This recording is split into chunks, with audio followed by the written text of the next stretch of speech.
It was good. Busy, but good.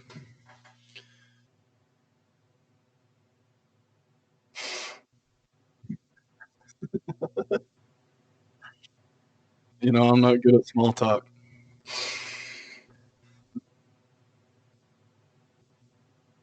Yeah, yeah.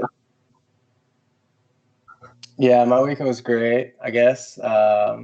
So 2 weekends ago, my wife and I were in New York doing all the touristy sightseeing stuff. So this weekend was the actual nice relaxation of a weekend, mow some grass, and I think that's pretty much it. Watched some NBA Finals last night. So, oh yeah, oh yeah,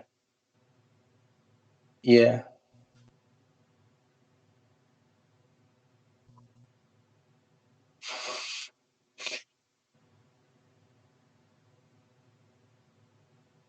Yeah, it was a more like a bucket list thing. Like I wanted to go see some of those popular things, and then I'm cool if I never go back again. It's just too many people for me.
As a Steelers fan, it's really none of my business anymore what he's doing in New York.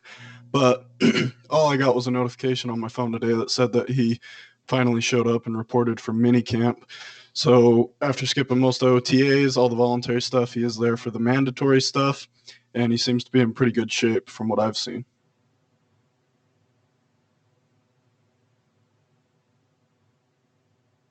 I'm not bitter. I'm rooting for him. I'm bitter against Antonio Brown. I'm all for Le'Veon Bell.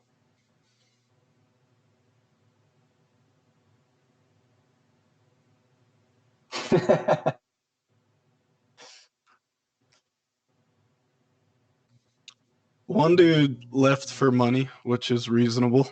He hadn't had a big contract throughout his entire career of being the best running back in the league, so I can't be mad at him for that. Antonio Brown, I don't know what happened with him. CTE, something.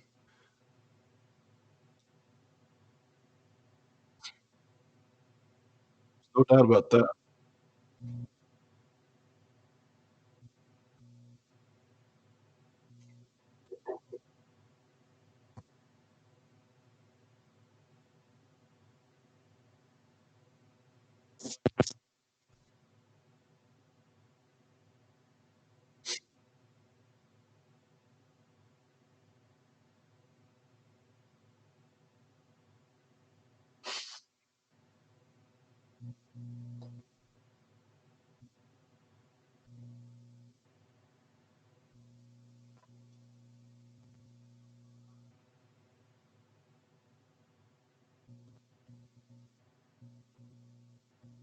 This is a great time for me to do my introduction, fill that time.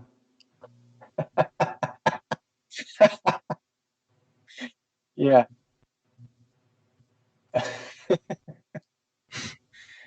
Rick's working on his mic, technical difficulties. Meanwhile, since this is my first one, I was going to do a quick introduction, real quick probably. So my name's Taylor. I'm going to make it as long as possible. My name's Taylor. I live in the Cincinnati area. I've been playing fantasy football since, I want to say like 7th grade was my first team. I played with my friends, some of his dad and his friends. And so I guess that was like 15 years ago or something now. I actually, after all these years, just recently dabbled into Dynasty. I think 3 years ago, I started my first league. I'm now in 3 different Dynasty leagues. Just started my first SuperFlex. Had the draft a few weeks ago. So I'm interested in, adding to my tour of leagues, trying some new things. I find that as most people are, am more entertained when you're in a league with some active members that actually know what they're talking about. So my first Dynasty league is with a bunch of my friends that don't quite understand the difference between Dynasty and redraft. So it makes it a little bit less fun. They really shut down during the off season. So I try to stay active year round.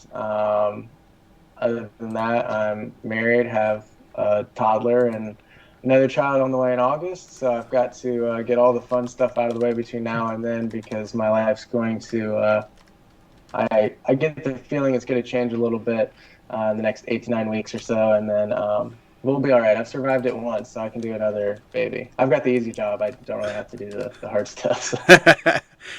All right. That is Taylor. And let me make sure I'm selling this right. Is it Cornell?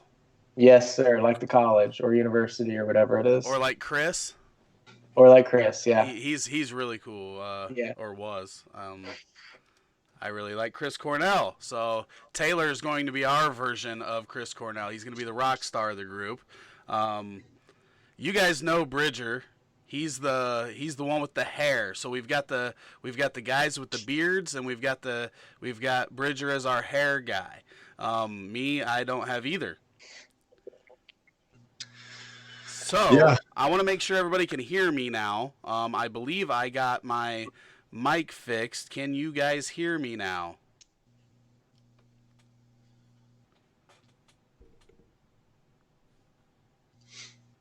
Check. 1, 2. Yeah, P. Murphy over on Twitch letting me know that my sound is good. I appreciate that. So you guys got to watch my mouth move for a while, but we're good to go now. You can actually hear me. Perfect.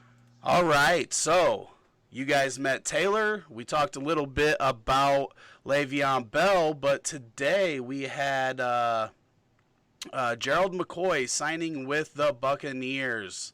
Taylor, are you a defensive IDP type of guy, or are you one of those guys that's like, I don't know who Gerald McCoy is because, offense is cool, defense isn't? Yeah, I think I played IDP 1 year in a redraft league, and it was a bit much for me. So I rather immerse myself in the offensive players. So, what about you, Bridger? Can you give us a little breakdown on our boy Gerald McCoy going to the Buccaneers? Yeah. I mean, I'm saying Buccaneers. I mean Panthers. He was Panthers. with the Buccaneers, so I'll correct myself before the public out there scorns me for not knowing what I'm talking about. Yeah, during my redraft years, which were sad times compared to Dynasty, I was always into IDP, only did IDP. Now I'm on only a couple of my Dynasty leagues are IDP. And I don't think any of them require a starting defensive tackle. So I have no idea what Gerald McCoy did statistically last season, and not really sure of his fit with the Panthers either. So I'm not going to be much help with this one. Yeah, I'm going to be straight up. What did I say? Did I say something wrong, Michael? He said McCoy. Thank you. I don't know if I said it wrong the first time or what, but I'm the same way. Like, obviously I know good defensive players in the NFL, but I don't know, like, when it comes towards fantasy, I'm in one IDP league, and I think it scored differently than most out there. So I'm not real familiar with it, so I don't like giving any advice on that. But rumor is he turned down Cleveland because he wants to play the Buccaneers twice. So that's always interesting when if that's the truth, and he turned down a team that is better, at least on paper, just so he could face his former team a couple times. That would be very, very interesting. The next thing, we talked about the Diva receivers, and I think that was it. So we're going to get into our trade strategy talk. And there's when you say trade strategy, it's so broad, right? Because if you're in a startup draft, there's one way to trade there, and if you're in a rookie draft, another way, and then if you're rebuilding or if you're contending. So why don't we break that up a little bit and talk about first the startup draft and what types of trades and what you're looking to do in a startup draft if you're moving around. Obviously, every draft is fluid and different, but what are you looking to do just generally? We'll start with Bridger, but I want to shout out Phil McCrack over on Twitch, wanting to know about that giveaway. So if you're over on Twitch, make sure you're just talking throughout the show. If you have any questions, suggestions, or if you hate what we say, make sure you jump in and drop a message in the chat and let us know, and we'll interact with everybody there. But if you're watching on YouTube or Facebook, make sure you go over to Twitch, because that's where we're giving away the 2 seasons of the RotoHeat 96. So make sure you get over to Twitch. It's not hard if you're one of the older generation that's worried about a new technology. It's not really hard. So just get over there, make an account real quick, and jump in and start chatting with us. P. Murphy says awesome. And Bridger, why don't you give us a little bit about your general trade strategy when it comes to dynasty startup drafts? Yeah, so when I'm trading in a startup draft, that's probably the time throughout a league that I have the least strategy in my trades. I like to move back. I like to gain that extra capital, get future rookie picks wherever I can. I try to stay away from trading up as much as possible. But if there's a guy that I like and he seems to be the last in his ranking or his tier for me, I'll definitely jump up and try to get him. But it's totally fluid. I don't go in looking to make a bunch of trades or looking to hold still. I just go get my guys when I feel like I need to get them. Absolutely. What about you, Taylor? Yeah, I'd say startup draft trading is my least comfortable part of Dynasty so far. So as I mentioned, I'm in 3 leagues. The first one I ever did with kind of some amateurs as our first for all of us in Dynasty leagues. I don't even think we knew we could trade startup picks. We didn't try. My last 2 that I've been in the last couple off seasons, I'm always open to the trade proposals that come to me. I usually don't actively look to move around unless I have a player targeted that. So sometimes what I'll do is, as your picks are coming up, highlight a few people on my watch list there. If I feel like I'm getting to a point where they're not going to make it to my next pick and they're still either a position of need, I don't typically draft for need, more best player available. But when you're in 9th, 10th round and you don't have a running back or you don't have a quarterback and a SuperFlex or something crazy like that, sometimes you need to make those moves. I'm much more likely, though, to move back if I do trade, and that's more so if I can find guys that, looking at ADP data and rankings and stuff like that are going regularly in the 70s, 80s, 90s, that I'm circling, getting maybe a couple of those, and those guys going in the 40s, 50s I'm not as in love with. I'm cool with packaging that and moving back to get a couple picks in that range that I'm more comfortable with. But it's not something that I actively do or consider myself an expert in by any means. They're saying they can't hear me again, which is awesome. It's because you weren't talking. Well, yeah, it was right at the beginning of when you talked. So I'm wondering, can you guys hear me before I get into a big spiel about startup trades? This is kind of annoying me. It says that I'm getting sound. We will work these kinks out as we go here, but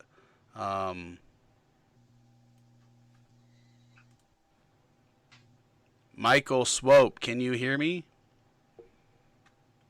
I feel like they yeah, okay, so they can hear me. So I'm the same way. Like, I don't go in with a specific strategy into a startup, but I feel like I find myself moving back more than moving up to get people. When I have a group of guys that are close in value, or a lot of times it's more like I don't like any of them, so somebody comes and offers to trade me an extra pick a couple rounds away or something. I'll move back, or they, especially if they offer me a future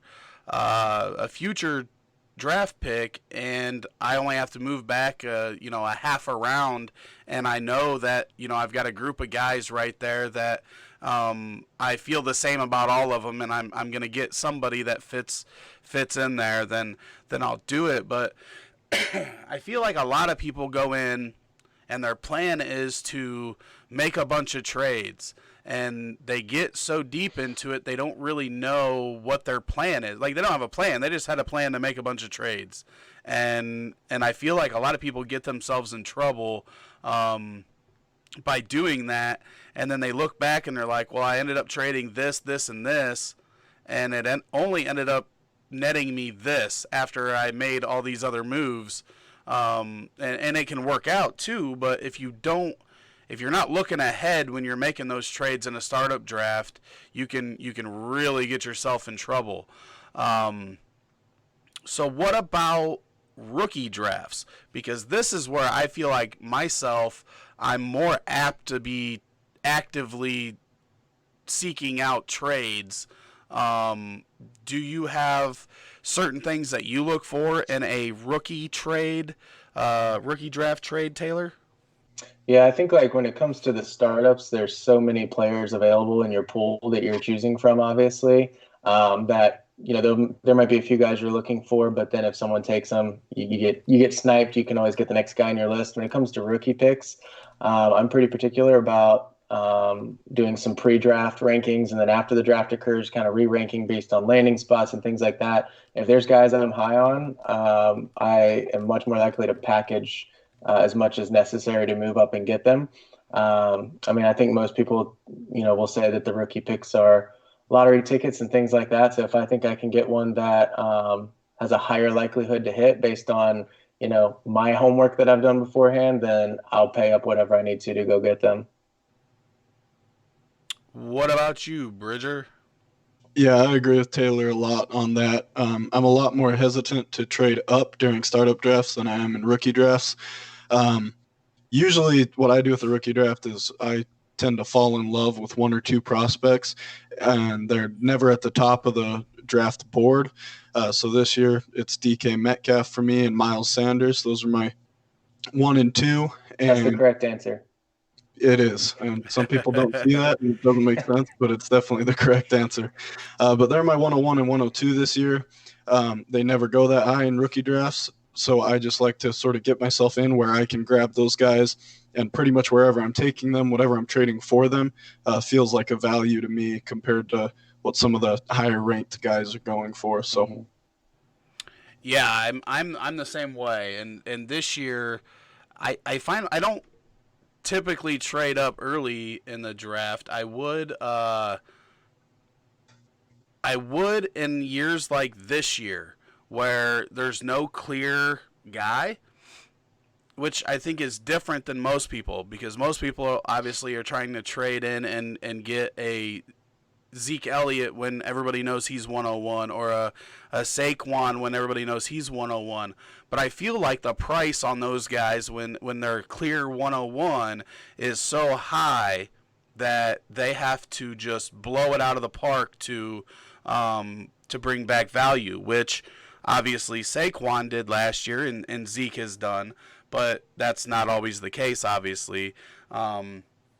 a couple years ago when it was, Corey Davis. He hasn't brought that same return early in his career that those two guys brought. So it's risky to pay that price for a guy. So I find myself like trying to trade up to get my tight ends that I like at the back end of a first round. Like this year, when Fant was dropping past like 109, I was actively trying to get 110, 111, or 112 to jump up and get him at the end of the first round, because I think I'm going to have a lot of value back from that. So that's where excuse me, that's where I'm at in the rookie drafts, is trying to find those guys that I feel like are going to gain a lot of value and I'm willing to move up for them.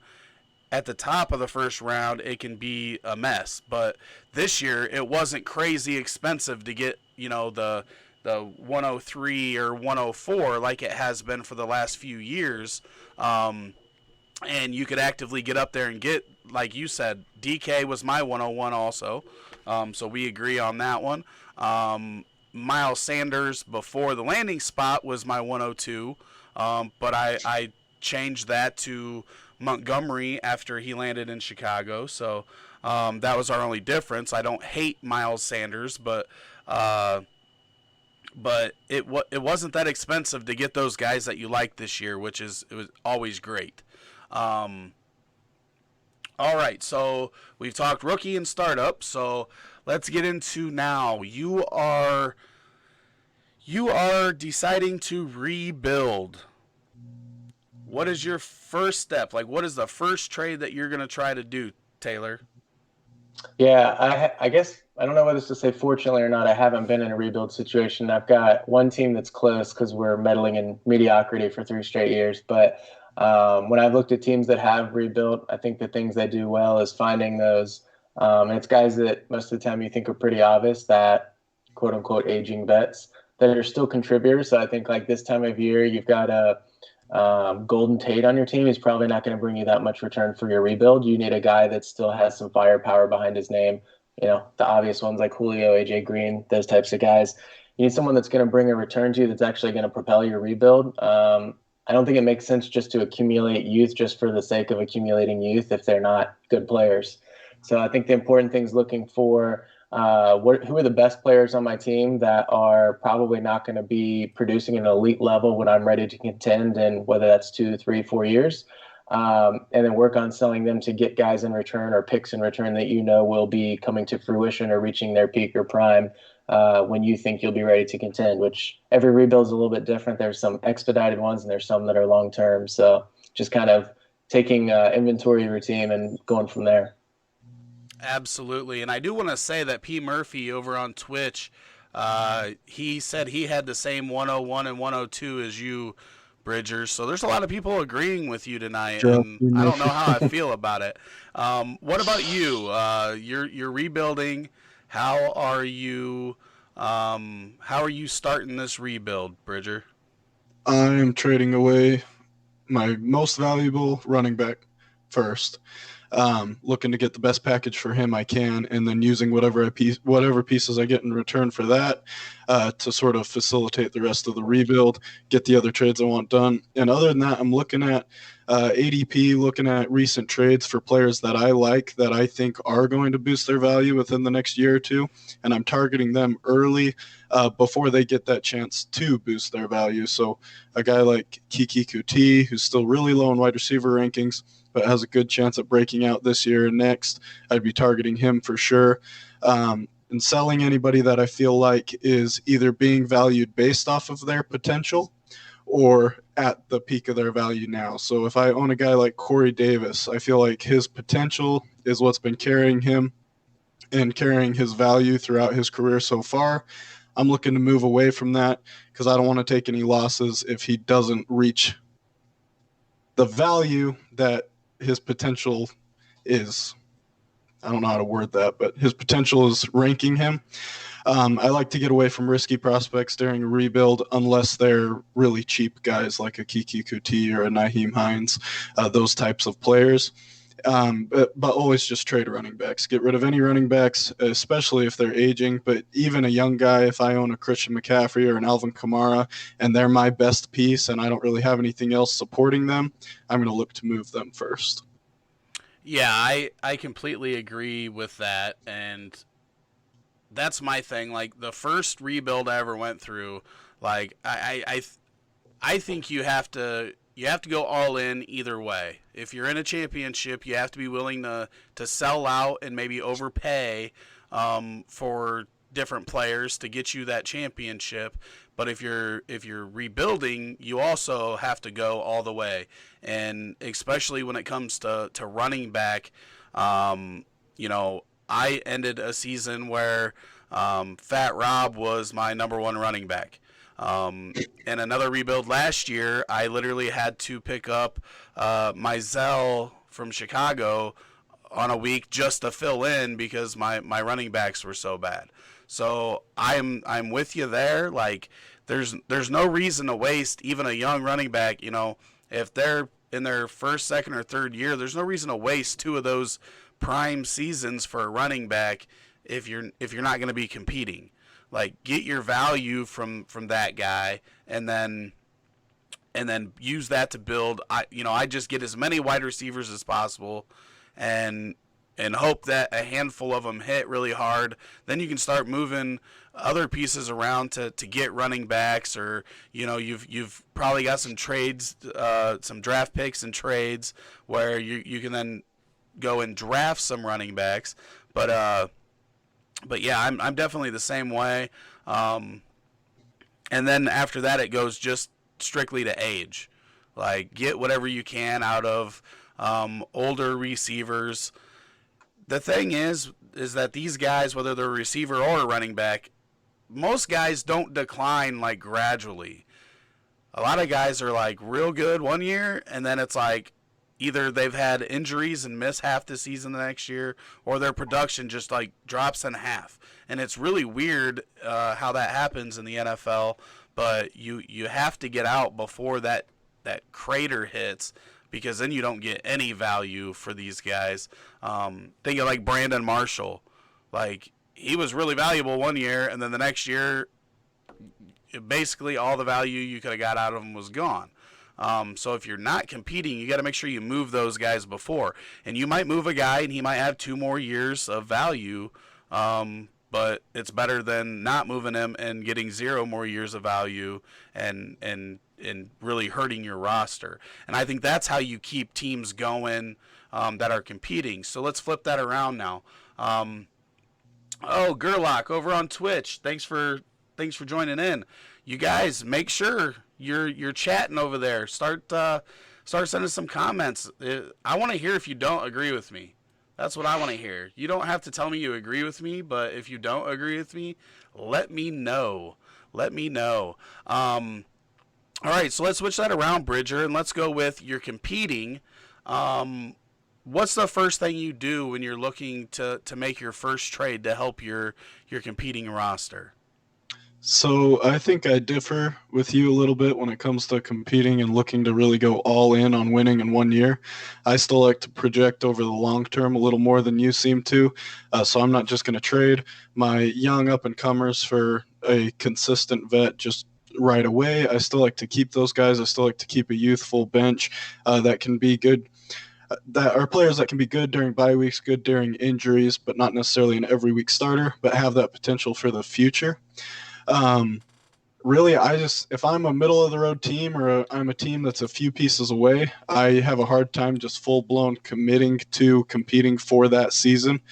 And I just don't like to trade for declining assets ever. So I don't know. I think my strategy is probably a little different than yours. I still like to try to stay young. I don't want to trade for a guy like a Melvin Gordon necessarily, who, even though he has a lot of value now, this time next year or in 2 years, he's not going to, whether he's producing or not, when a running back gets to that age 27, 28, whether they're still being productive or not, their dynasty value is going to fall off a cliff. It's going to be a whole lot harder to move them if you decide that's the right thing to do a little later on.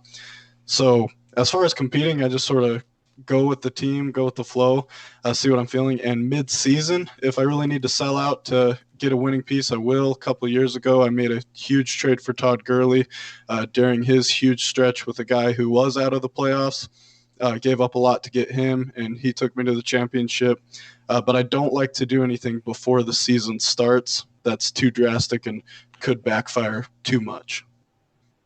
Yeah, I don't disagree with you there, and I'll get to my hardcore selling out bit after Taylor gives us his. But I did want to say P. Murphy over on Twitch said a mixture of old and young talent is the best, and I don't disagree with that. But we'll touch on what I mean in a minute. Taylor, what's the first thing you're doing?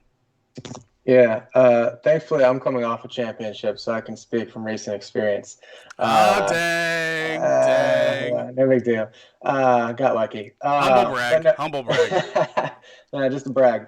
But I mean, something that I did in that league was once I realized that I pretty much knew throughout the year I was a top 2 team early on.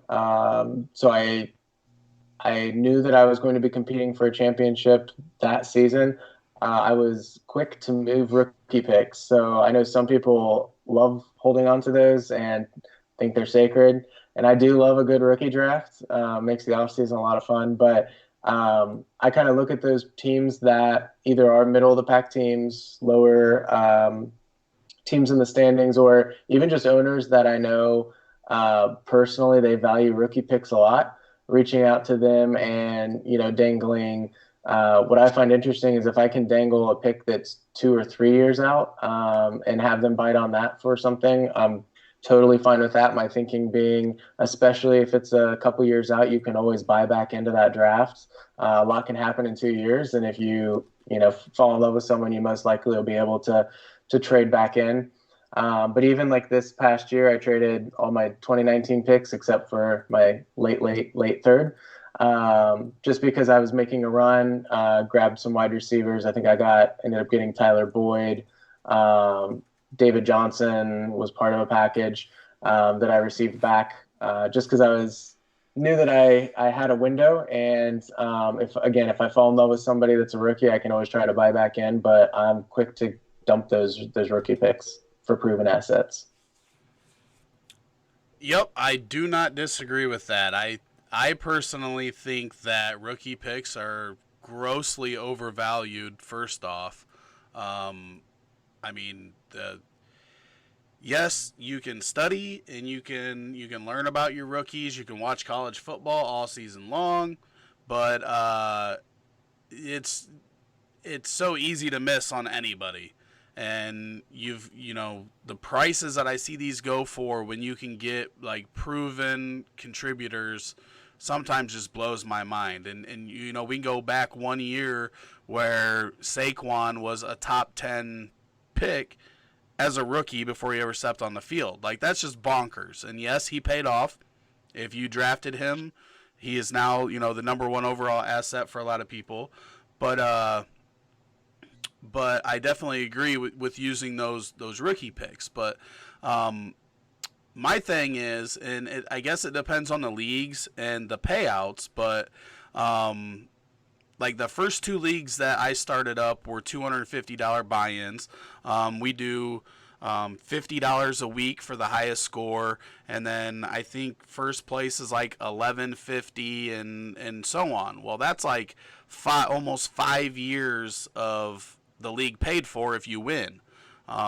So I'm going to sell out, and I'm going to go, and I've got 5 years to get myself back in the right spot. And just because you sell out doesn't mean that you can't compete the next year.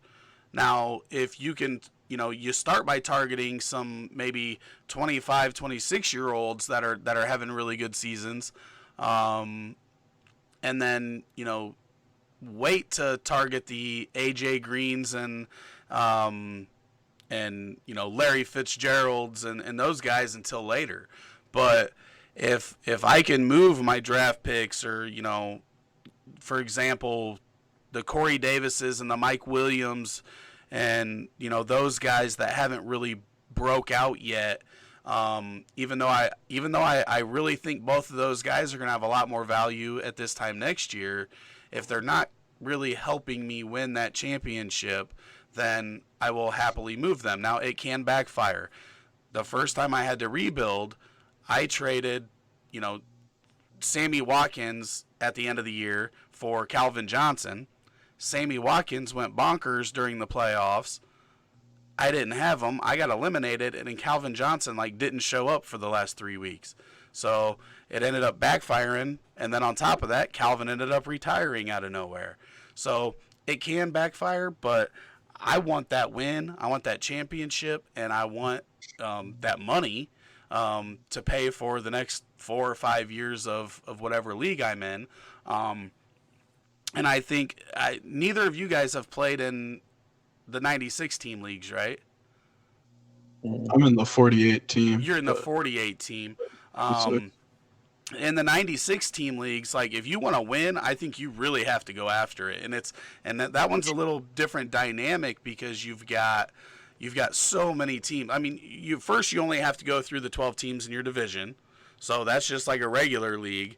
But then you got to stack up with the best team from 7 other divisions and beat them. So I think I'm even more apt to sell out in one of those, and I might be at the bottom of my division for a little bit longer in those. But I think it does depend on the league that you're in. I know some leagues have a flatter payout where you might only double your money for winning the championship, and then they've got a bunch of other ways to win money. So if you're not getting 4 or 5 seasons, then I understand that. But if I can take a shot at getting 4 or 5 seasons paid for in my league, then that's what I'm gonna do. Do you guys have any more to add to the trade discussion? And I do want to say the chat is starting to blow up. See, Gerlach says, also interested in Murphy's comments. Hype seems crazy in 2020. He just traded Davis, Pettis, Washington for Michael Thomas. I'll take Thomas every day in that. What about you guys? Yeah, that's an easy trade. And everybody knows I'm a big Corey Davis supporter, so the fact that I'll give him up and Michael Thomas I just think is one of the safest receivers in the league. Everybody's worried about what happens when Drew Brees goes away, but those big slot guys, they don't need Drew Brees. I mean, Drew Brees obviously makes it better, but I don't think that he's going to lose a lot of value if it's Teddy Bridgewater throwing to him or whoever else it is. Most quarterbacks can rely on that guy. He's going to get a ton of targets if he's playing as a big slot guy. Taysom Hill. I think Taysom Hill has as good of a shot as being the slot, another big slot guy as he does the quarterback. I think they're going to use him. I think they're going to use him in a lot of different ways this year. I think it's going to be really interesting. They already used him in a lot of ways, but I think we're going to see even more of that this year. Red Zone Sully in the house over on Twitch.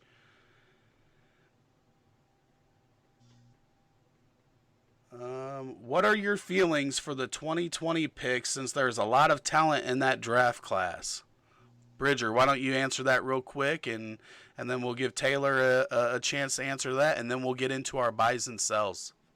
I love the 2020 draft. I am as high on it as anyone is, and I'm holding my 2020 picks, at least my first and second, pretty much everywhere unless I feel like I'm getting a great deal on a proven stud.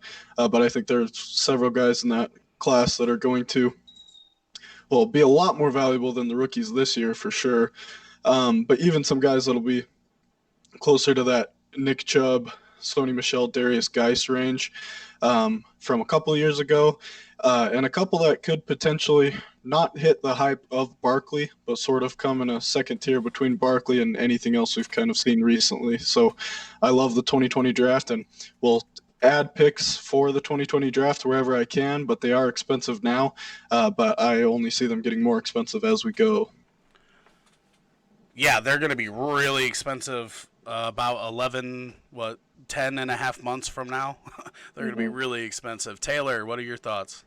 Yeah, I mean, I've seen all the buzz on it. Seems like there's a super strong running back class coming in. I think, as you said, they're only going to gain in value, so it's not anything that I'm looking to trade now because, as Bridger said, unless we can get some sort of monster return for one, the chances of you getting a return now that you could not dwarf in a few months even, or even once the season starts, just wait till college football season starts and we start getting some more highlights of these guys. They just gain in value, as everyone knows. So I'm not really actively going out and buying any right now. I mean, if I can get them as part of throw-ins, even if it's just a 20 second as a throw-in, I would do it. But yeah, I'm holding as far as it comes to those picks until a little bit closer. Yeah, I'm definitely with both of you. It's going to have to be a really good deal for me to move those picks right now. And I understand, like, it's a little contradictory to what Taylor and I said a little bit ago, to where we'll move those to make a run. But you this early in the game, like, it doesn't matter if it's a good draft class or not. Like, your picks are going to be worth so much more in December, January, and February than they are in April, May, and June, July. So it doesn't matter what year it is. I try to hold on to them as long as possible before I move them. I definitely don't like trading future rookie picks like during a rookie draft to move up, because I know I'm losing so much value because just they're inherently going to go up in price. It's almost like the perfect stock that there's no way it's going to go down. So I definitely agree there. There was one more thing on the trade aspect that I wanted to bring up, because I know some people differentiate from the way I see it. But if you are trading a super stud, let's say it's just a top 12 guy, I have to get somebody back in that deal that has proven on an NFL field that they can play football.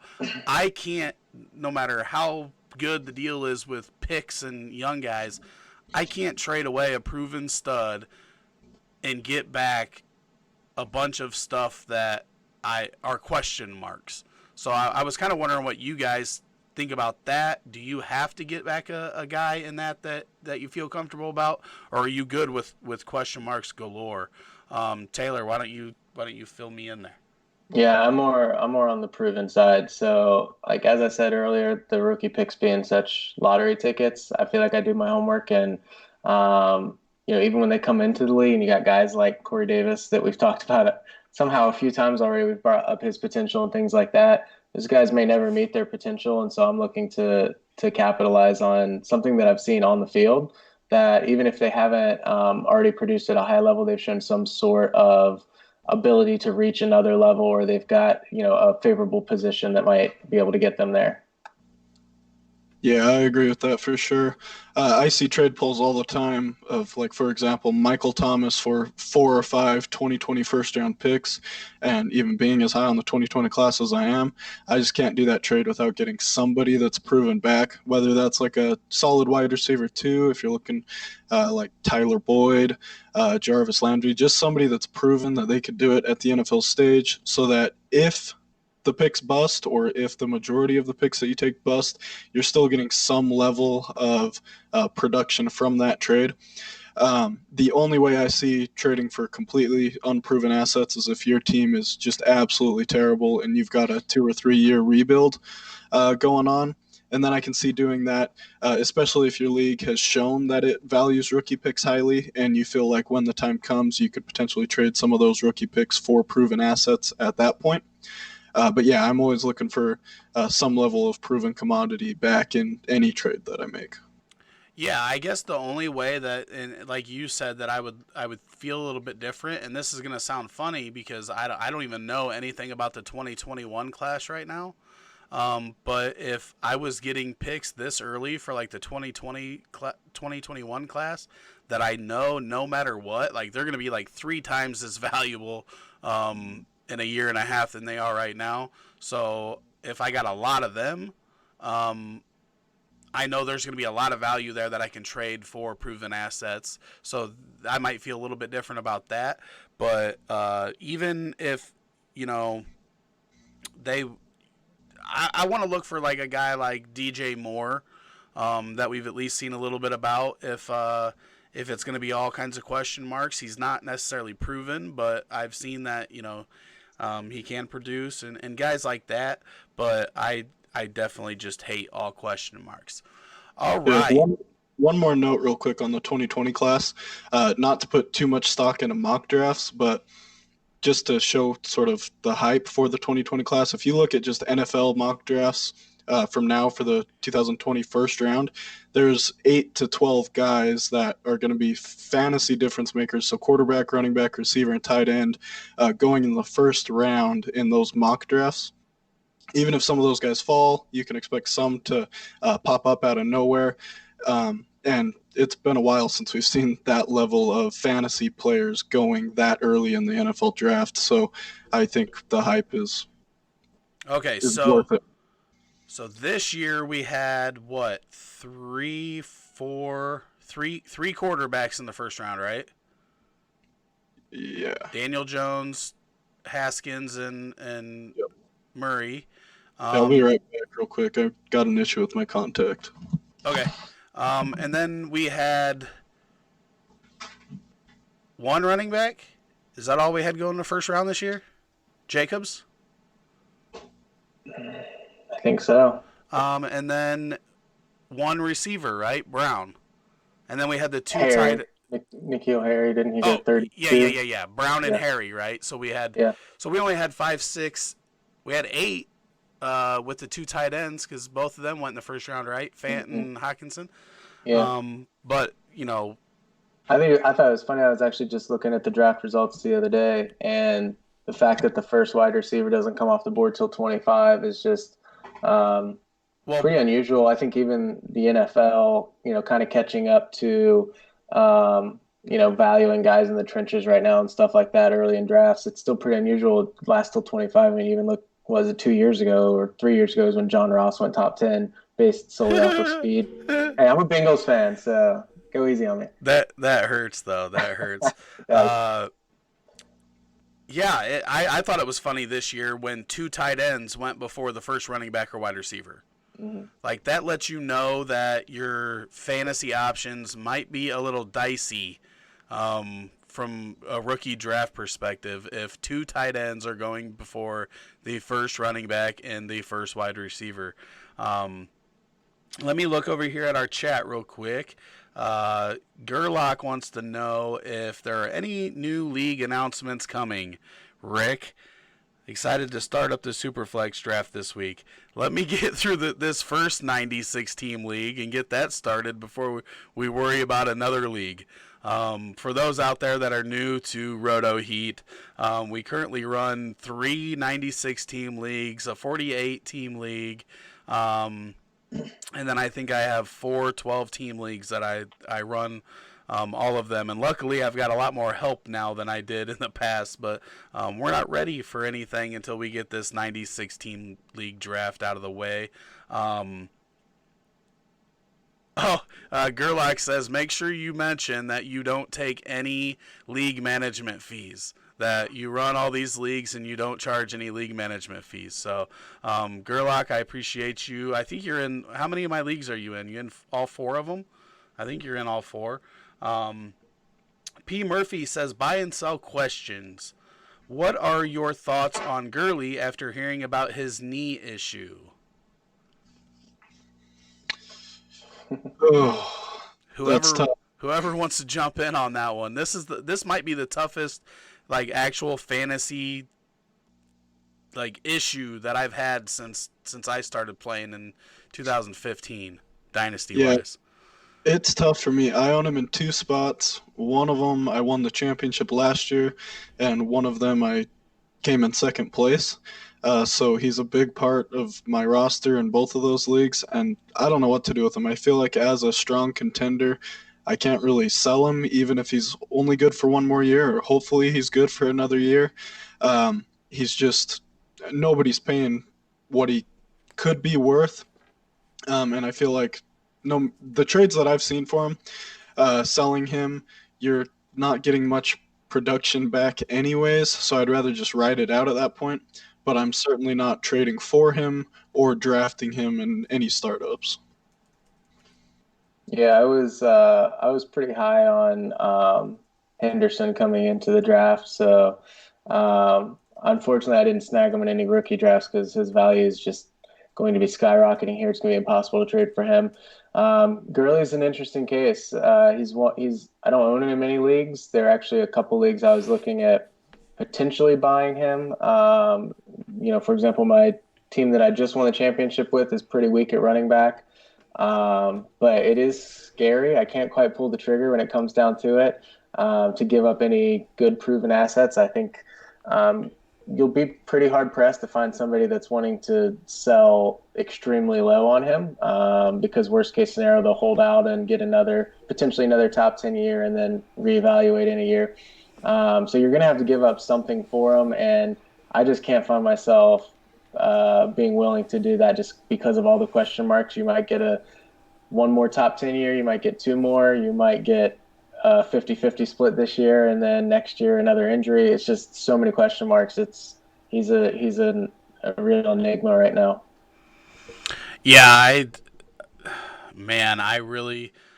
I guess I lean towards hold if you have him, because I know that as reactionary as people are, if he has a good first couple weeks or or even in the preseason, if he looks good, you're going to get more than you're going to get out of him right now. Hoover 1717 on Twitch says, I see him get drafted around Gordon and Mixon, but I can't get that type of value for a trade. Like, I guess my thing is everybody's worried about Gurley and his knee, but we're not hearing a lot of that same talk about Melvin Gordon, who literally played the last two games with both of his knees wrapped. Like, he was hurting bad. And his value, obviously, it's dropped a little bit, but not nearly the worry for him as you see for Gurley, and that's what really gets me. Like, Gurley's been elite. Melvin Gordon last year was elite before his knees started acting up, but before that he was not very efficient. He was just a guy that got a lot of touches, and I don't care what anybody says, if you're a running back in the NFL and you get a lot of touches, you are going to score fantasy points. So I don't get the worry for Gurley and the lack of worry for Melvin Gordon. Okay, let's look up here. Buy sell question. Gerlach, save that until we go through our buys and sells. We're getting ready to do that. Looking. Oh, somebody compared it to Arian Foster a couple years ago. At least Arian Foster, when he first came out, you got him for free, unless you traded for him after he blew up, because he cost you nothing, and then he was very, very expensive. So Gurley's always been expensive. He's never been cheap. After that second year, he dropped a little bit, but as long as you knew that Jeff Fisher was terrible when it came to producing fantasy assets, then you did all right. Blake Blackwood, tongue twister there. Over there on YouTube, make sure if you want to get in our drawing for the giveaway, make sure you come over to Twitch. It's just rotoheat.com/Twitch. Get on the Twitch channel and chat with us, and that gets you entered in. We're giving away 2 years worth of fees for our new dynasty league that we're starting up, and the draft starts this Friday. So make sure you're chatting over on Twitch. Why don't we get into our buys here? We'll do our buys first. Basically, all three of us went through and got a quarterback, running back, wide receiver, and tight end. We're going to breeze through them. Now, we're not going to give you 5 minutes of conversation on each of them, but then we'll answer some questions at the end. So, Bridger, who are you buying at the QB position? At the QB position, I'm buying Sam Darnold, quarterback, New York Jets. I think they improved the offense a lot this offseason, adding Le'Veon Bell, bringing in Jamison Crowder as a solid slot receiver, and I expect him and Robbie Anderson to improve their connection a lot this year as well. Herndon started to come on at the end of last year, and he's basically the quarterback with the most upside in the range that he's going in startup drafts and in trades. Behind him, you've got a bunch of the more aging vets like Drew Brees, Ben Roethlisberger, Matt Stafford getting up there, and Sam Darnold's that guy with all the potential in the world, if you ask me, but isn't being valued there quite yet. And so I like to get on that before he is.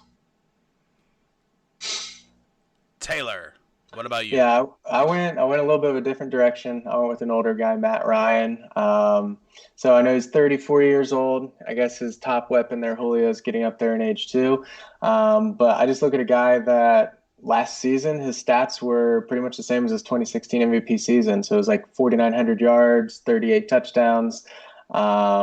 He seems comfortable in that offense, even with Shanahan moving along a couple of years ago.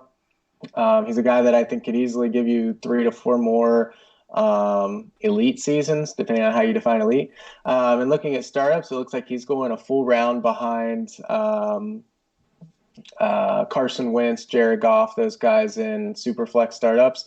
I personally am not a Wentz or Goff fan, so I would much rather wait around, maybe get a pretty strong wide receiver, maybe even one of those top 3 tight ends in round 4 of a startup, and then wait until round 5 to get Matt Ryan as my QB1, and I'd be totally fine with that. There we go. I had to fix Bridger's. For some reason, his picture just always like changes sizes in the middle of the stream. It's weird. I don't know what he does over there to make it do that, but we're just gonna blame him entirely.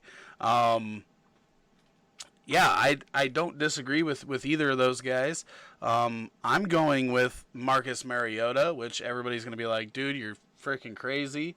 But this guy right now is the 27th quarterback off the board. And whether you like him or not, it's crazy to me that he's 27 and other guys like Dak Prescott, top 12, even Drew Brees at 19, Jameis Winston at 14. Like, I just think that he's definitely lower than he should be, but he doesn't have to pay out. He doesn't have to be top 12 for the price that he's going to cost you. But when healthy, and looking at last year, he had that nerve damage in his arm that makes it very hard to play quarterback. But he averaged 17.5 points per game going into last year. So I'll take 17.5 points if I'm getting a guy at 27th overall price tag in SuperFlex. So if you can get him as your number 2 and get him back that for that price, then I think he's a good bet, because it's not going to cost you a whole lot. Gerlach says I liked Bridger's QB pick the most. I don't argue with Darnold at all. I really like Darnold, and I've actually been buying him up some too. So Bridger, it sounds like Bridger's the all-star of this podcast. Is that 1-0 Bridger? Is that 1-0 Bridger? Yeah, 1-0. Okay, we'll keep score. So 1-0, 1-0 Bridger, 1-0, 1-0-0, 1-0-0. All right, so running back. Why don't we start with Taylor this time? Because maybe going first just gets people excited. So it might be. I don't know. This guy doesn't exude much excitement from people. But I took the real definition of buy low here, literal. So I put Latavius Murray on this list. I think it's somewhat easy. Yeah, I'm ready for the debate. I think it's somewhat easy for people just to assume he is going to be exactly what Ingram was. But as I looked into it, as far as their per game averages in their career, Ingram is roughly 12 carries, 60 yards. Murray's right at 12 for 55 or something. So they're very comparable players throughout their career. He's 29 years old, so it's not like he's young. But he's shown the ability to catch the ball in the backfield. I don't think that's going to be his main calling, obviously, with Kamara there. But it's something he can do. It was a skill that I think we saw Ingram grow into a little bit more the last few years. And I think if you look at the last 4 years, Murray's averaged 8 touchdowns a year. So at minimum, he provides you that TD upside. I honestly think he could replicate those numbers that Ingram's been putting up as the second running back in that offense and give you RB 17 to RB 20 type of production. So I'm buying him low. I was looking at some startups. He was going 2 rounds after Ingram. In the SuperFlex startup I just did a couple of weeks ago, he went 5 rounds after Ingram. So if I'm just looking at the value there, I think people see Mark Ingram, running back one, Baltimore, run first offense, go grab him. I think I would rather wait and try to get Murray in a draft. And if you're trading, I think you could get Murray pretty low right now. Yeah, I don't hate Murray. My only thing is that I feel like for him to have any value, we need Kamara to get hurt. We already seen the difference between Ingram in 2017 and Ingram in 2018, how he was used. But then they also, who was it they just brought in? The pass catcher. Was he from Baltimore? I don't. I'm drawing a blank here. Buck Allen? Buck Allen, yeah. Buck yeah, Allen. Yeah, Buck Allen just signed there. So I think all the pass catching's taken away from Murray.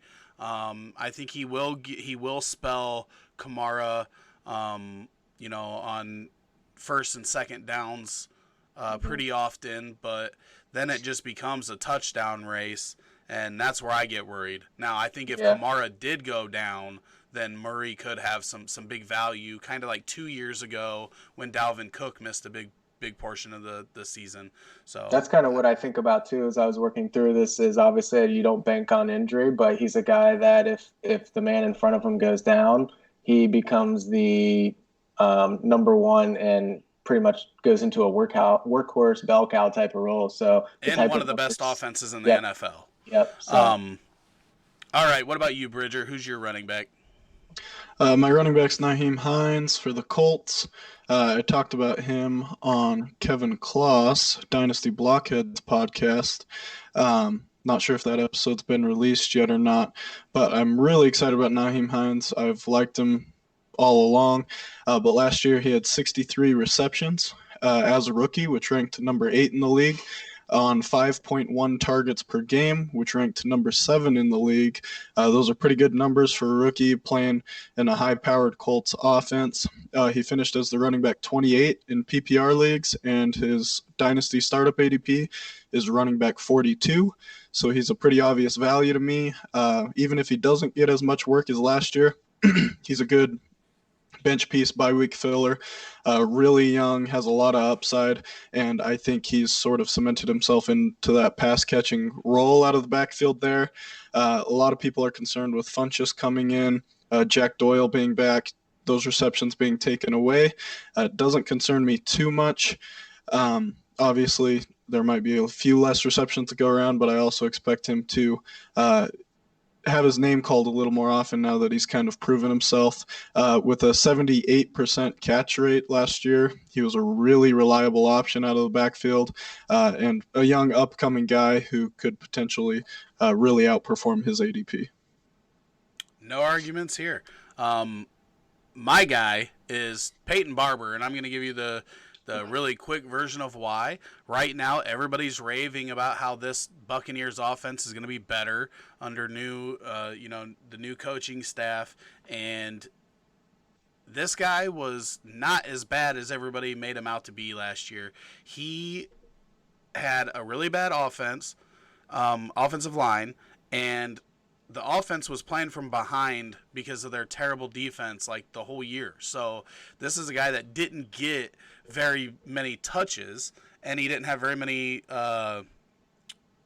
touchdown opportunities because a lot of the Buccaneers touchdowns came from the long touchdown pass.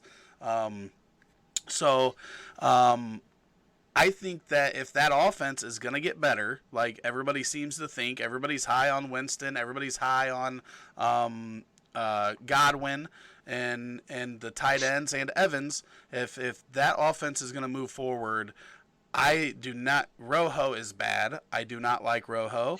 And I think Barber is the best back on that team. So he's got to be better. And he's got to have more opportunity in this offense if that offense is going to improve as much as efficiently as people think that they're going to do this year. So he's almost free. So it doesn't hurt you if you buy him and he doesn't make it. But if he does end up being valuable, then you got him for peanuts. So that is my running back. Wide receiver, Bridger, go. Wide receiver, I went with Jarvis Landry. Sort of weird because I've never been a big fan of Jarvis Landry, but he's going as wide receiver 27, and that would be his lowest ranking as far as a seasonal finish since his rookie year. I think adding Odell Beckham to that offense helps him quite a bit. I think it's going to take a lot of coverage off of him, and I think he'll be able to still maintain a very high target number. And I think Baker Mayfield's the future of the NFL when it comes to quarterback, so that's not a bad guy to be tied with either. Don't have any arguments there. I do want to say that Gerlach, and this is just one guy deciding who's winning each round. I just want to make that clear, since now I am 0-2, and each of you have a win under your belts, and I gotta hope to win round 3 here to get even with everybody. But it is just one guy, Jeff Gerlach over there, making all the decisions. But Taylor, you won round 2 with Latavius Murray, which blows my mind. But who's your wide receiver, Taylor? Yeah, I went shopping in the bargain bin again. So I went Marquise Lee, kind of a forgotten piece. Didn't play last year with the torn up knee. So yeah, he's recovering from an injury. He's in an offense that we don't project to be high flying. But he had a 23% target share there in 2017. He was catching balls from Blake Bortles at the time. And although he didn't put up outstanding numbers, looks like he was at 700 yards or so. He was their wide receiver 1 that year. So I think he's shown that he can step into that role for that team. And like you had said earlier about Barber being costing peanuts, I think you can get this guy super cheap, and that wide receiver core in Jacksonville is 100% up for grabs. I mean, they're signing Terrell Pryor. So I think if he can come back and reclaim that wide receiver 1 job, he's got a presumably better quarterback throwing to him in Nick Foles.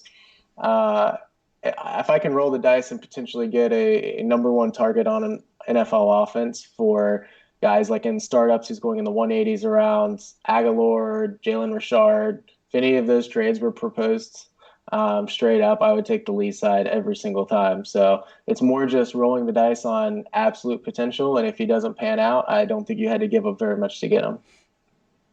Yeah, I like that one a lot. Well, hopefully people like mine, so I get even. I'm tired of being in last. And this one, I know Bridger's not going to agree with me, but when I look back at the 2018 rookie class, I had 4 receivers that were all like really, really close together, and my rankings went Ridley, Moore, Sutton, and James Washington.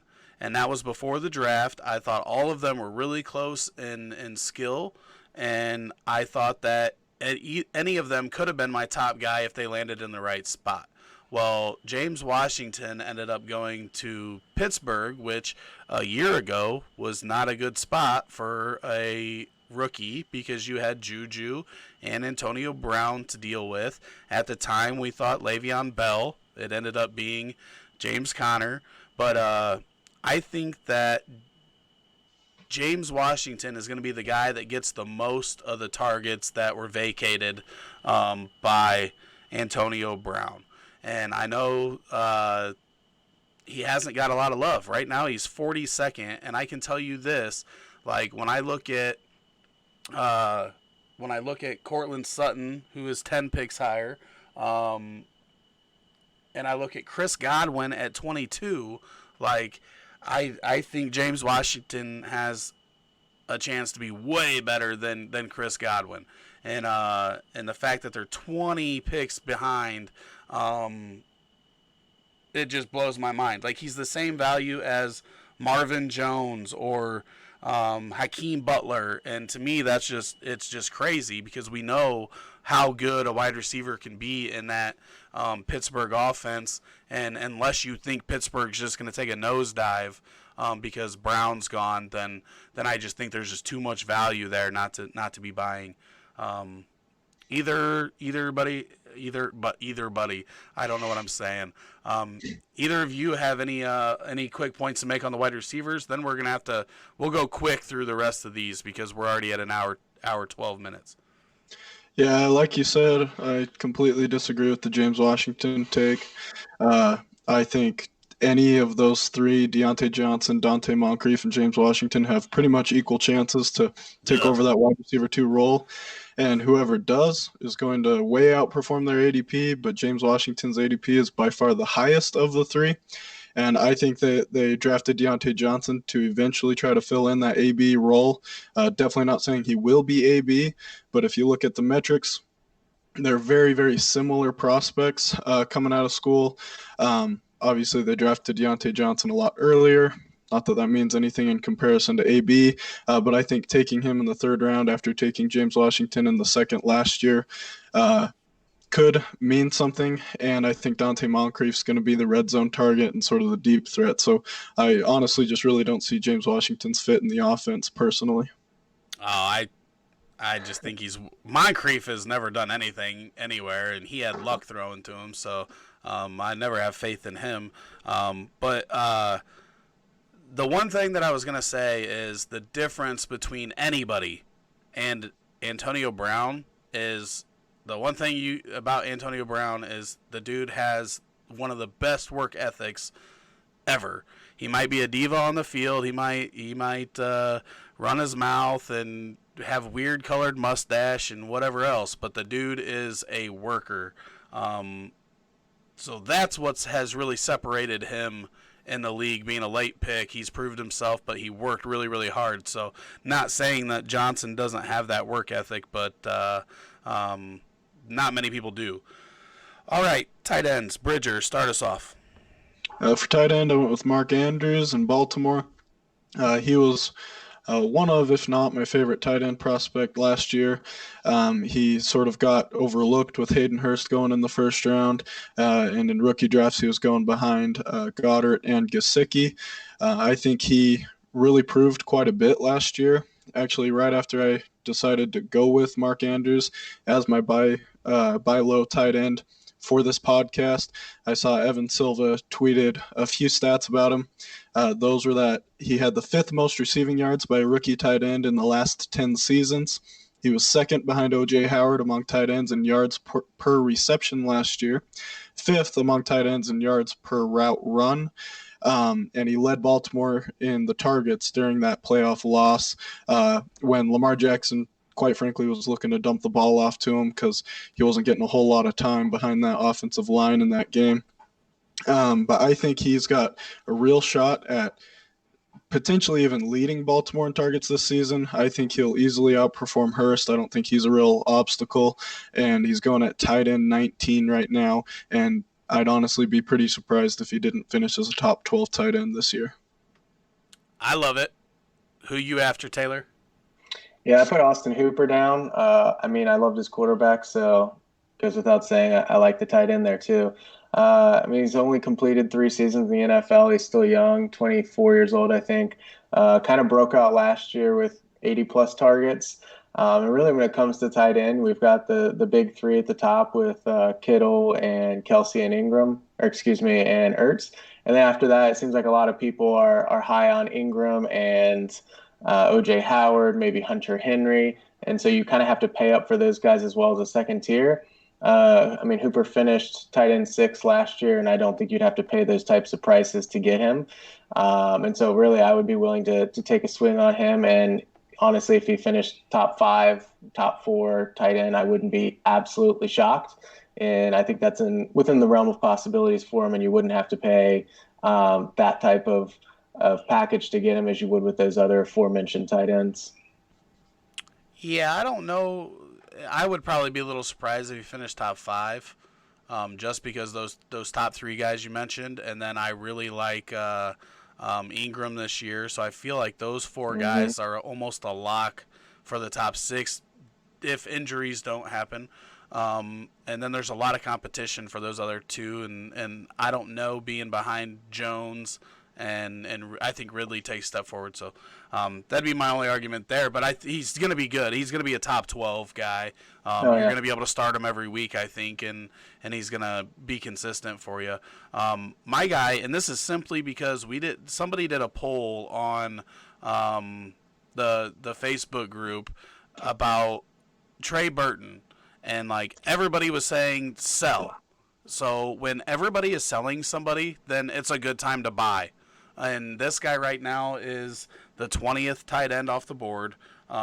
He doesn't have to, I mean, basically everybody from like 10 to 8 to 10 to 20,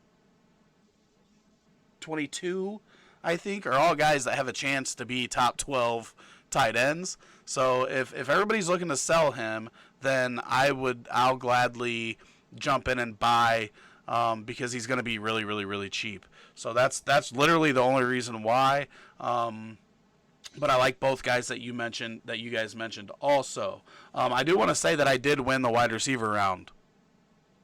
2 people said it, so I feel like I should move ahead, but we were all even there. But in this round, so that brings me right back on top. Bridger did. I should have said that I won, so I could have been in the group longer than I was, because the next round came out immediately.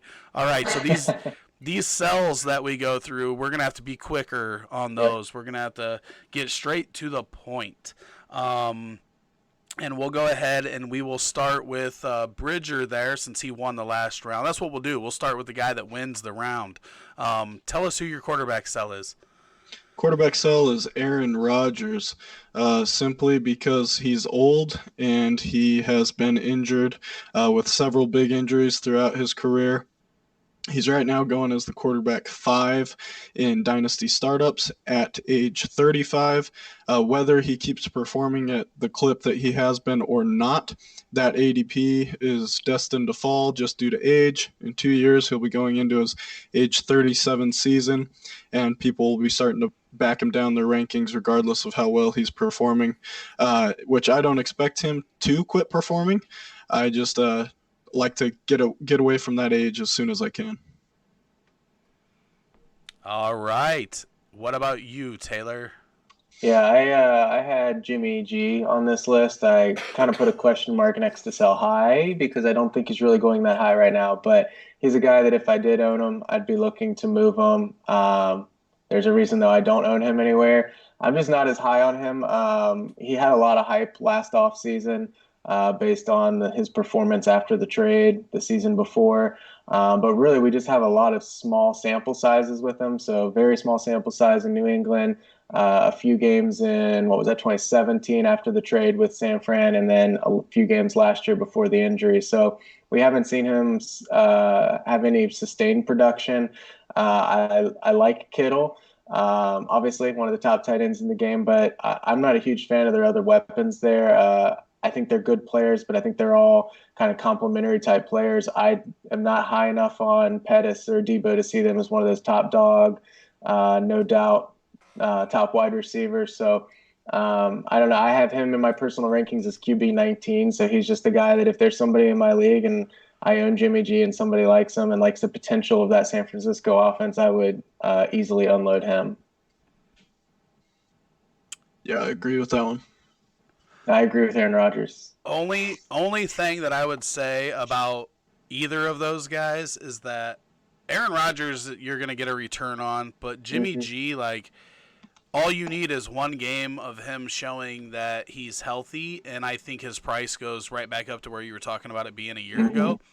So I would probably hold until he plays, and then I wouldn't argue with the fact of selling him. But I think wasn't he top 6 in ADP going into last year? I think he was a top 6. So, right now I think he's 13,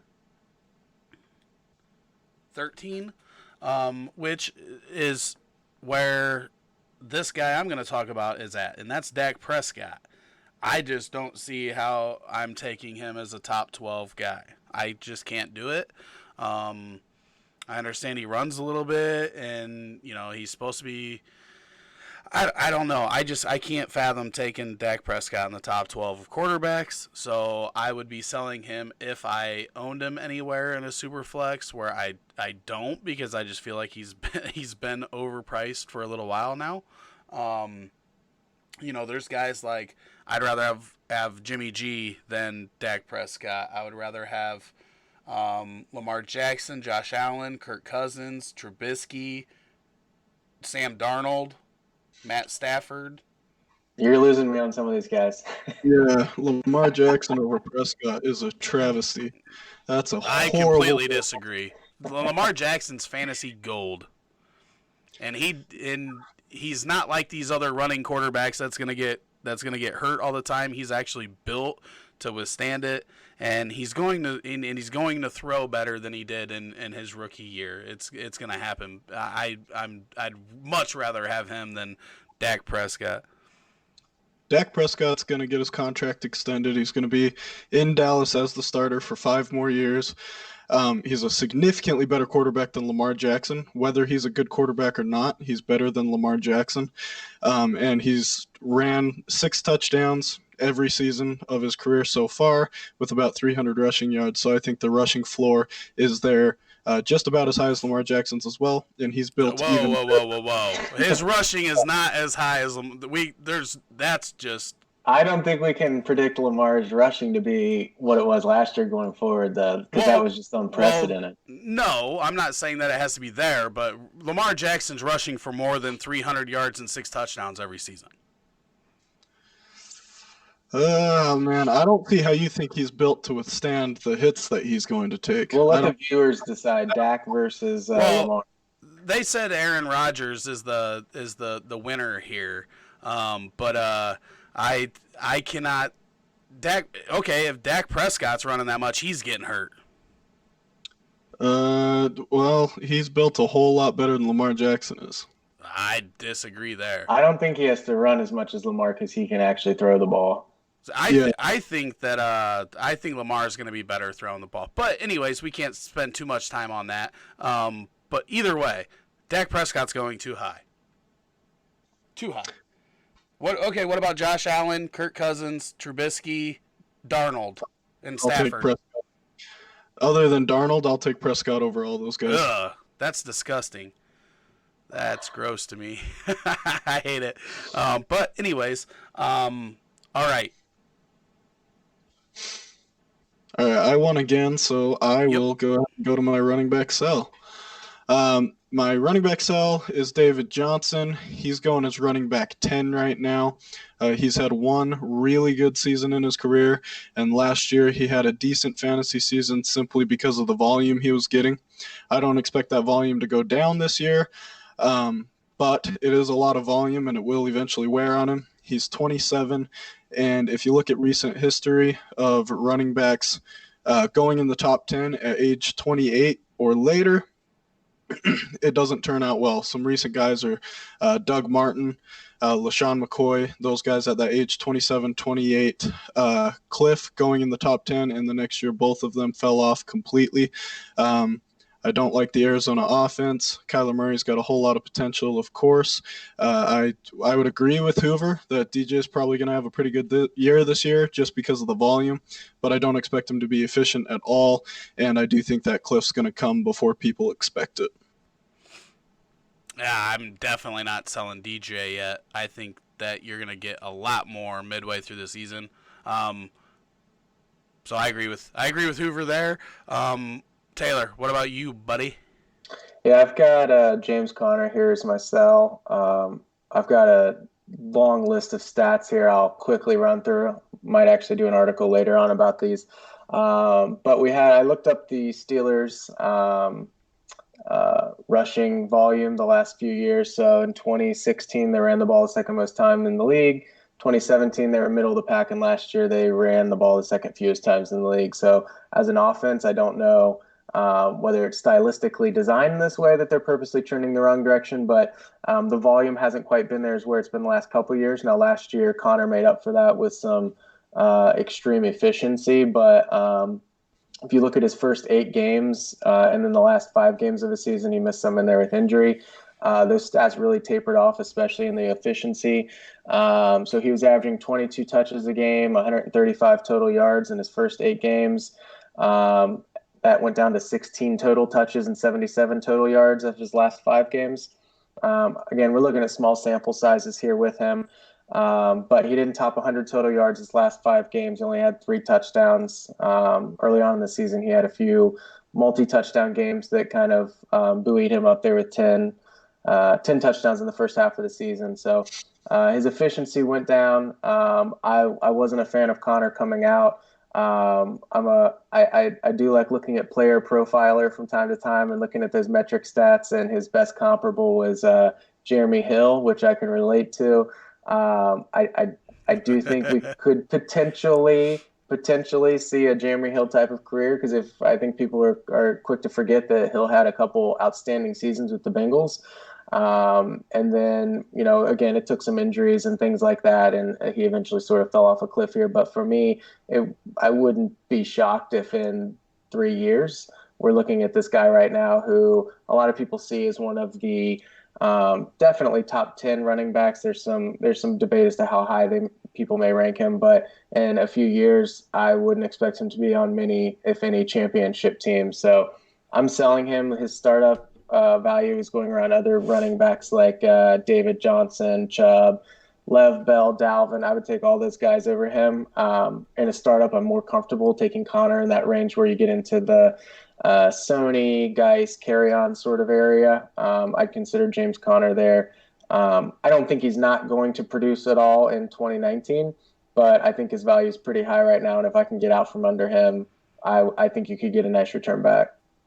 One drastic difference between Jeremy Hill and James Conner.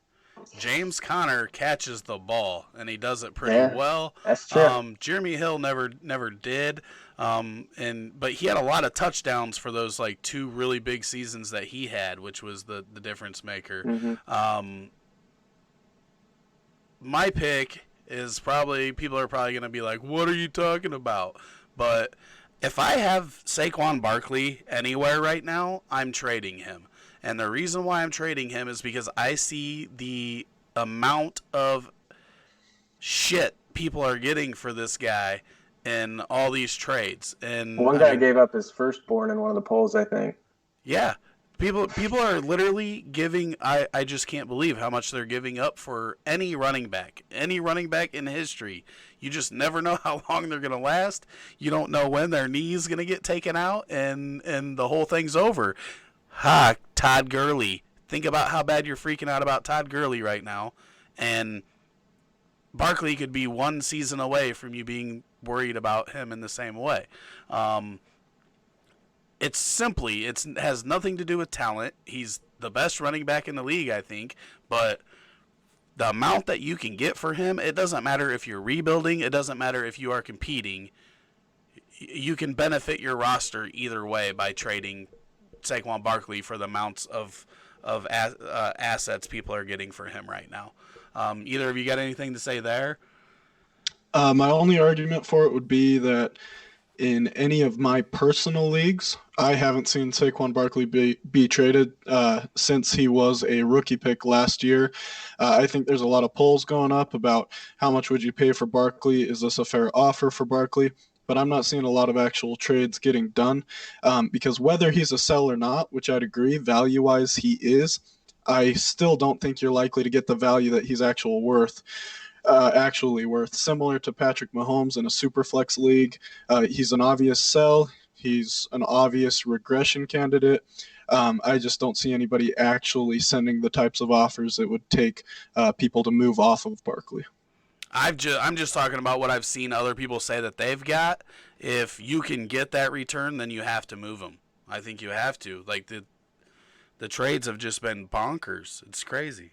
And what I've seen people say they've turned down, I'm just like, how can you turn that down? All right, so there are the running backs. What does Twitch think about those 3 running backs? They hated mine. We gotta know who won this round, because they gotta go first for the wide receiver. Let's see. You guys are slacking. Barkley should be sold. I mean, Jeff Gerlach's like going nuts. Like, we need more. He went with Nick. We're just talking in a vacuum. Oh, I won. Taylor, you're slacking. All right. Okay. My wide receiver. I was gonna say Funchess, but everybody already knows how I feel about. Oh wait, we're on sells. Juju. Juju is my sell. Sounds like we're selling a lot of. I'm buying Washington, but I'm selling Juju. I just don't know that this guy can keep the value he's got right now. I think obviously no matter who you are, if you have somebody like Antonio Brown playing on the opposite side of you, or if you're opposite Julio Jones or AJ Green, we saw Tyler Boyd play better with AJ Green on the field just because it pulls a lot of attention away. So I don't know that Juju can produce at the same level without Brown pulling attention away.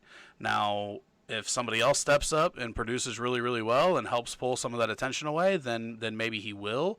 But either way, I don't see that. I don't see how his value can go up. I mean, it can't go up much higher because he's already, real quick here, like wide receiver 4.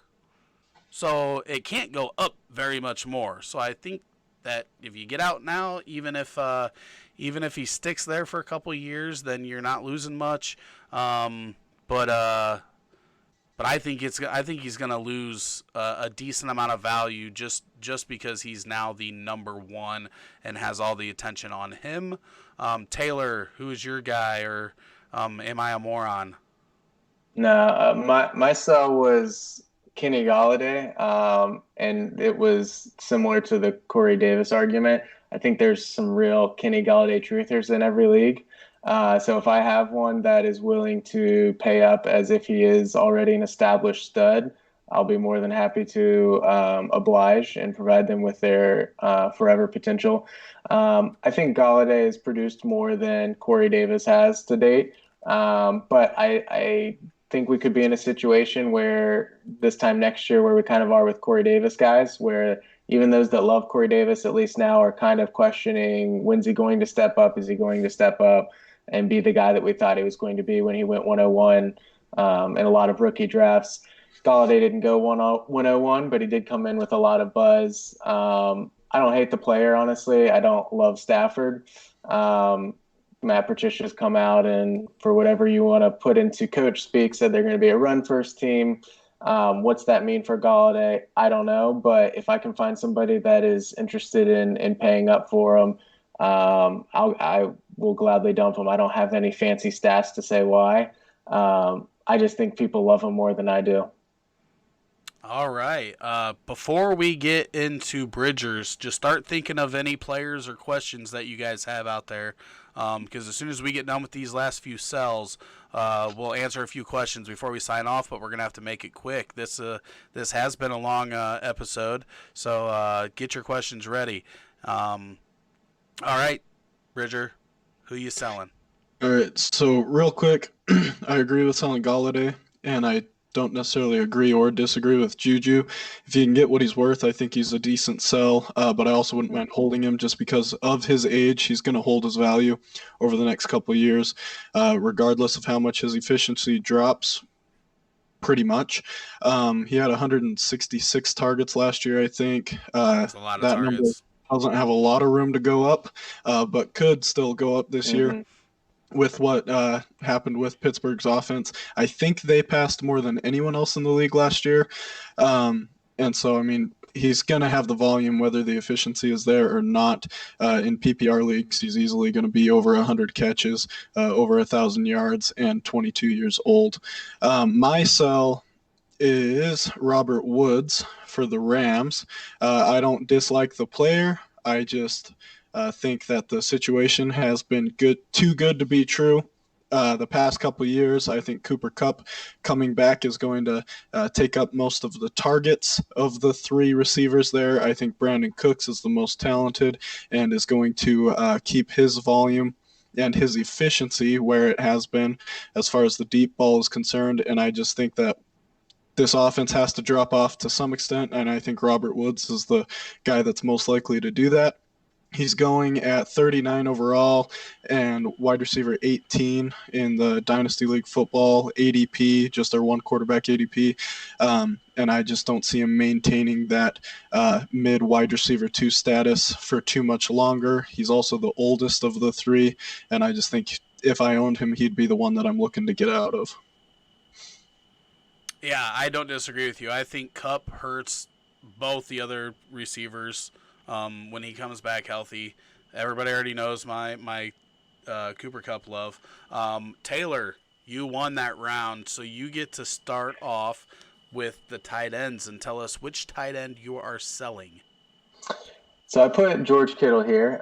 This is from personal experience. So again, I was thinking of the sell high I'm thinking here. So the key being high. Not a guy I'm looking to unload just because. Obvious reasons, he's a top 3 tight end. When you extrapolate his numbers out and put him up against other wide receivers, he would have finished as like a top 10 wide receiver last year, which seems like people would have valued him even more than they do now as a top tight end. But I personally don't build around the tight end position. I know he's young. He's tethered to a somewhat young quarterback, but as I mentioned before, I don't love Jimmy Garoppolo. Kittle showed he could produce with a number of middle-of-the-road journeyman quarterbacks, which is great for him. But if I could get a return back of a stud running back or a stud wide receiver into some other pieces, I would be looking to do so. But he's not something I'm looking to sell for the sake of selling. And I'm not going to sell myself short on it. So you've got to get those assets back to make it worth it. But you could get back a young wide receiver to build your team around as opposed to a tight end. I'm absolutely on board with that. Bridger. Yeah, I agree with that as well. I don't think he's got a whole lot more room to go up. He's obviously going to regress. And I also don't like to build around the tight end. I'd be looking to sell him for a lower ranking tight end, plus some, like an O.J. Howard or an Evan Ingram, for example. As far as my tight end sell goes, I put David Njoku. Not that he's necessarily being drafted crazy high. His ADP is 79 overall and tight end 7. I just think that there's a lot of guys that have similar upside to him at this point with how crowded that offense has become. Bringing in Odell Beckham, bringing in Kareem Hunt for the second half of this season, hanging on to Duke Johnson for now. There's just a lot of targets to go around, and David Njoku has not proven to be a very reliable option. He's dealt with some drop issues for sure. He had those during college, and it just doesn't look like that's something he's going to shake. He's obviously got a ton of athletic upside, but there's guys behind him that I would just rather take a lot later in drafts, like Mark Andrews, for example, Dallas Goedert, some other young guys. And so he's just a sell to me just because I think tight end 7 is about his ceiling, and I would expect him to have a lot lower floor than that. Mm-hmm. Don't argue with that one at all either. My guy is Zach Ertz, and there are a couple reasons. One is he also can't get much better than he's been, and he doesn't have a lot of room to go up value-wise. Second is because of the guy that is the tight end 2 there right now. Dallas Goedert, I am huge on. I think Dallas Goedert is a monster in waiting. I think he produced more in his rookie year than anybody expected, being on the same team as Zach Ertz. And the Eagles have an out at the end of this year on the Zach Ertz contract. So if they really like Goddard, there's no reason to continue paying Zach Ertz when they have a lot of other players to pay. And then we don't know where Zach Ertz ends up. But I just think right now you can get a lot for Zach Ertz. I mean, he's going and this is SuperFlex. He is going 37th overall. So, you look at the players around him, and you've got, Keenan Allen at 33, Brandon Cooks at 40. I'll take that all day over a tight end because I also don't build around the tight ends.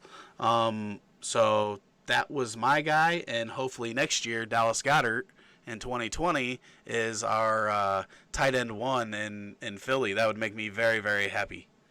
Yeah, I had Goddard as an honorable mention for my buy list. I'm pretty high on him as well. I think, as you mentioned, there's guys around him like Brandon Cooks going behind him in startup. If you went to the Brandon Cooks owner and said, "I'll give you Ertz," you could probably get him to add to Cooks as well, just because he's, Ertz kind of has that top 1, top 2 aura around him right now, and Brandon Cooks is kind of looked at as a, in a crowded offense type of thing. I think you could get quite a big return for him.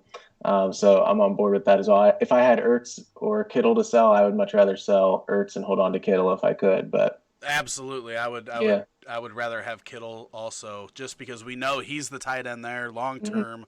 Mm-hmm.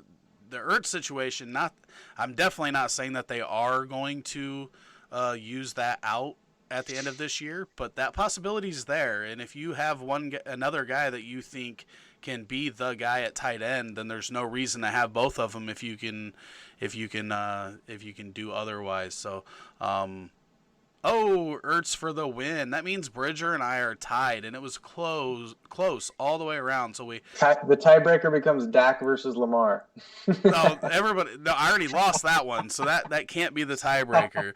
So what we need Twitch to come up with the question they want to ask, and then we'll let them decide out of Bridger and I who wins that one. But it was a close battle. It was 3-3-2, so it was a very, very close battle. Very, very fun. I'm glad this turned into a little contest. But there goes Bridger, possibly losing a lead like the Golden State Warriors a couple of years ago. That 3-1 lead going down the tube. Thank you, Cleveland Indians. As a Cubs fan, I will thank you for losing that lead also. So Twitch, come up with your question. I'm going to ask these guys, do you guys have any other points for any of the stuff that we talked about? Do you have any other points to make on any of it? Anything that came to mind after we chatted, or anything like that? And then I'm going to choose a giveaway winner here in a minute. I would say the only thing that I thought of that I didn't get a chance to talk about was with the rookie picks and selling during a rookie draft would be that if you look at overall dynasty ADP and say you want to compare N'Keal Harry and DK Metcalf, for example, N'Keal Harry is already at wide receiver 19 in overall ADP. DK Metcalf is at wide receiver 31. Whether you like Harry better or not, I think he's just an obvious sell, or an obvious sell compared to DK, because I just don't see that going up, or at least not going up much after this season in New England. And we've seen this before. Saquon Barkley was an example with him going at 3, 4, 5 in startup drafts last year. Obviously, he paid off, but for the most part, these guys during the rookie season, especially at wide receiver, they're going to fall or maintain their ADP more than they are likely to rise in ADP. I agree 100%. I love buying tight ends and wide receivers a year after the draft. Taylor, did you have anything, buddy? No, I don't think so. I had, we were talking trade strategies at the beginning. I was jotting down in preparation for this episode some just general draft or trade strategies that I'd found helpful. It's funny hearing everybody's perspective on those, but man, just having the open-mindedness to make a trade offer that you think is fair and being willing to negotiate, because the way to shut down all trade talks is come with some garbage to start with. If it's not a trade that you would do if you were on the other side, probably not worth proposing. I mean, I think if you think through a trade is the purpose of that's to make your team better, but the other guy's trying to make his team better too. So always just trying to build those relationships. I find that as well. Even in leagues with strangers, you build those relationships with people and you can go back to them as a frequent trade partner. Helps out a lot. For sure. Yeah, I definitely agree because I think the biggest misconception is that you can't win a trade if the other guy does well too. Mm-hmm. You know, and I think that's a big misconception. You don't have to blow a guy away in a trade to really win. So, you know, I don't have time to sit and bullshit about trades and send 18 different offers. So most of the time you're going to get pretty close to my best offer right off the bat. There's always room for negotiation, but I think the other thing that people do is I hate when somebody's like, I want to make trades, and then you're like, what? And they're like, just send me offers. Like, no, like I'm not gonna just send blind offers. Like I've told you who I like. You know, I like Mike Evans. What's it gonna take? Send me offers. Nope, not getting an offer from me. You know, so talk and chat. Talk about what you need, what you want. If there's certain players you like, don't be afraid to share it, or else you're probably not going to get offers that you're going to like. Okay, so we've got these tiebreaker questions. We've got 2 and 3. We've got 3 questions. We're going to give quick answers. Actually, I like this question better. First off, this question I just don't think there's an answer to. Most likely to return to peak ADP, Hill, Gurley, or Josh Gordon. I personally don't think any of them are going to reach their peak value ever again. I don't think any of them are going to return to peak, so I don't really like that question. But the first question out of the 3, Diggs, Thielen, or Cook? Bridger, you can go ahead and answer this one first. The only one that I would even consider buying is Diggs, so he's the easy answer for me. Thielen is either a hold or sell. I don't think he's a real big sell. Dalvin Cook is a sell for me. I just don't think he's ever going to be completely healthy, and I think that there's always going to be sort of a complimentary second guy there. But really, I think the whole offense is overrated for the most part. I don't think Diggs and Thielen will both keep being productive, and I'm not a Kirk Cousins fan at all. But Diggs has the most long-term upside for sure, so he's the only one I'd consider buying. Yeah, Diggs is. We're gonna be on the same part there. Diggs is the only one I'm buying. He's the one I'm buying the most. I personally would think about buying Dalvin Cook at his price because I think that he does have room to go up. I think that he's really, really talented, and I think they're going to run the ball more. But Diggs is clearly, out of the 3, the one that I want the most. Second question, who is going to lead the San Francisco backfield? I'd say Tevin Coleman just because of his previous success with Kyle Shanahan. I don't like that situation at all either. It's a complete avoid for me. I'm not trying to own any of those 3 guys. I think McKinnon's the most talented, but he's had so many opportunities and has either disappointed just simply by not producing or by being injured. Tevin Coleman, sort of the same thing. He's had the injury bug himself and also has never produced to the point that people expect, whether that's Devontae Freeman going down or him just getting more involved. And Breida, I'm not a big fan of either. I don't like any of them. I would expect that running back situation would be resolved next season during the NFL draft. So it's pretty much just an avoid for me. Okay, I'm with you. I think Coleman is the guy. I think he's much more talented than McKinnon. McKinnon has the measurables and all the stuff that people like to see, spark score and all that, but he's never really done anything on the field. But Tevin Coleman has not really been injury prone. He's missed 8 games. I had this discussion with somebody the other day. 4 of them were the first 4 games of his career when he had a broken rib. So he's only missed 4 games since the first 4 games of his career. So he stayed pretty healthy. Now he might play banged up and stuff, but every running back does. We're not getting any differentiation here. So this question's going to do it, I'm sure. Biggest deep rookie sleeper. So if you're going deep into the end of the third, early fourth round type of guy, I'd probably go with Kelvin Harmon for the Redskins. I think he's got as good a shot as anyone there to take the wide receiver one role. I think a lot of people were really high on him coming into the NFL draft. I know several people that had him top 3 in their rookie rankings, and then he sort of inexplicably fell. But I like him in Washington. And then if you're going a little... Nope. You get one. We get one apiece. We get one Well, apiece. I know we agree on Justice Hill, so that just is what it is. Oh man. Okay, so Justice Hill was going to be the guy that I talked about, but I will give me 1 second here. Let me pull up rookies real quick, and then I will pick somebody else to talk about. We can't have Justice Hill be the guy that differentiates this because we both do agree. Yeah, just for the record, Justice Hill is easily my favorite sleeper in rookie drafts. I think he's the guy going the latest that shouldn't be, but he's not really going that late. He's still a second-round pick.